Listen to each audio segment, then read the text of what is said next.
एक जंगल के अंदर दो चुड़ैल बहनें रहती थी। एक दिन उनकी लड़ाई हो जाती है। अरे जा काली बदसूरत चुड़ैल, नहीं रहना मुझे तेरे साथ, चली जा यहाँ से, तेरे लिए खाना भी मैं लेकर आती हूँ। और अब जब मेरा साथ नहीं होगा तो तुझे पता चलेगा कि अपनी मेहनत से खाना क्या होता है। अब खुद शिकार करना। अरे हाँ, मुझे भी कोई शौक नहीं है तुम्हारे साथ रहने का, जा रही हूँ मैं भी दूसरे जंगल में, फिर वहाँ पर शक्तियाँ प्राप्त करके तुम्हें बहुत मारूंगी। अभी रुक, बताती हूँ तुझे मैं। फिर तीन सर वाली चुड़ैल अपनी बहन को लात मारती है और चुड़ैल गिर जाती है। उसके बाद वह वापस खड़ी होकर बोलती है, बहन माना कि तुम मुझसे ज्यादा ताकतवर है, लेकिन तुमने मुझे लात मारी है ना, अब मैं इसका बदला जरूर लूंगी। दूसरे जंगल में जाकर तपस्या करूंगी और वहाँ के जानवरों को खाकर ताकतवर भी हो जाऊंगी। फिर तुम्हें जान से ही मार दूंगी। तुम मुझे डराना चाह रही हो, निकलो यहाँ से। ऐसा सुनकर तीन सर वाली चुड़ैल की बहन वहां से जाने लगती है और वो दूसरे जंगल में आ जाती है और वहां पर रहने की ही सोच लेती है। फिर वो कहती है, मेरी बहन ने मुझे लात मारी थी ना, अब मैं उसे नहीं छोड़ूंगी, अब मैं उससे बदला लेकर रहूंगी। और वहीं पर तीन सर वाली चुड़ैल शिकार करने के लिए जंगल के पास वाले गांव में जाती है और एक घर के सामने जाकर कहती है, अरे गांव वालों बाहर आओ, देखो तुम्हारी मौत तुम्हारे सर पर खड़ी है, अगर तुम बाहर नहीं आए तो मैं पूरे गांव को नष्ट कर दूंगी और पूरे गांव को ही खा जाऊंगी, जल्दी बाहर आओ। ऐसा सुनकर गांव वाले एक आदमी को बाहर भेज देते हैं। अरे वाह, आज तो गांव वालों ने इस आदमी को बड़ा ही जल्दी भेज दिया। फिर तीन सर वाली चुड़ैल उस पर वार करती है और वो मर जाता है। फिर तीन सर वाली चुड़ैल वहां से चली जाती है और फिर अगले दिन उसी गांव का एक आदमी उसकी लाश देखता है और फिर वहां से तीन आदमियों को उठाकर सरपंच जी के घर पहुंच जाता है। तभी सरपंच जी उन तीनों से कहते हैं, अरे क्या हुआ, तुम सभी लोग मेरे घर पर कैसे आए हुए हो? क्या हो गया गांव के अंदर? अरे सरपंच जी, आप पूछ रहे हैं कि क्या हो गया है? बड़ी चुड़ैल ने हमारे गांव से एक और आदमी को मार दिया, आप कुछ करते क्यों नहीं हो? आज आपको कुछ न कुछ करना होगा।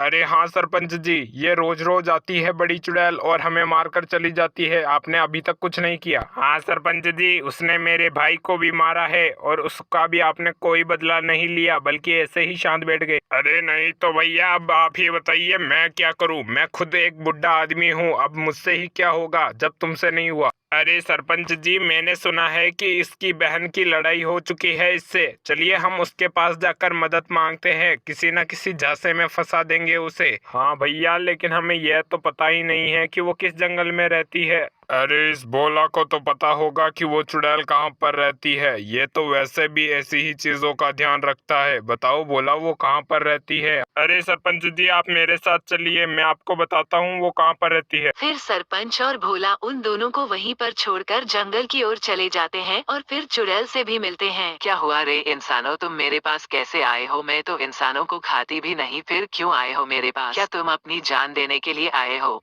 अरे चुड़ैल, हम तुमसे मदद मांगने के लिए आए हैं, क्योंकि तुम्हारी बहन ने हमारे गांव को तहस नहस कर रखा है। वो रोज 10 से 15 लोगों को मारती है। अरे मैं तुम लोगों की मदद तो कर दूंगी, वैसे भी मुझे भी बदला लेना है अपनी बहन से, लेकिन तुम्हें मेरी एक शर्त माननी होगी। मुझे आज के लिए एक आदमी खाना है, तुम्हें वो लाना होगा।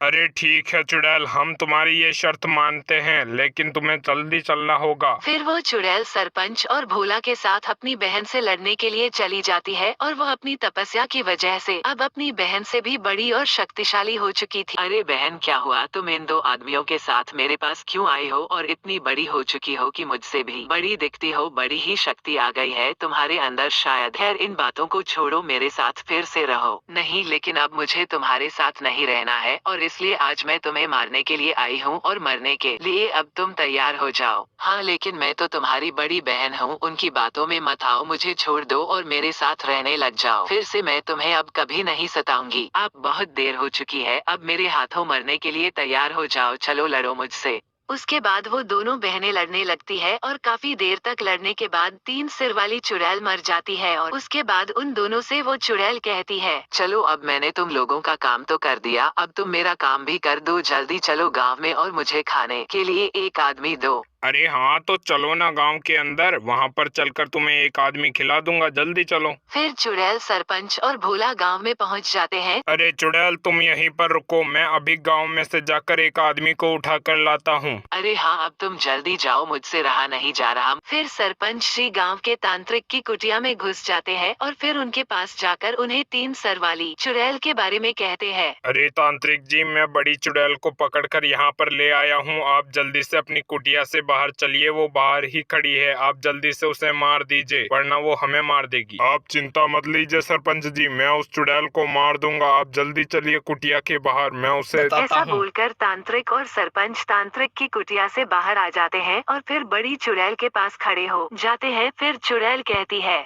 अरे सरपंच, तूने मेरे साथ धोखा किया है, आदमी की कहकर ये तांत्रिक पकड़ लाया, अब यह मुझे मार देगा। सरपंच चुड़ैल, अब सरपंच जी को कोसना बंद कर, तुमने अपनी बहन को मारा है और उसी का फल तुम्हें अब मिल रहा है, अब मैं तुम्हें नहीं छोड़ने वाला। ऐसा बोलकर तांत्रिक जी मंत्र पढ़ने लगते हैं और चुड़ैल जलने लगती है। चुड़ैल जलकर राख हो जाती है और उसी दिन से बड़ी चुड़ैलों का अंत हो जाता है।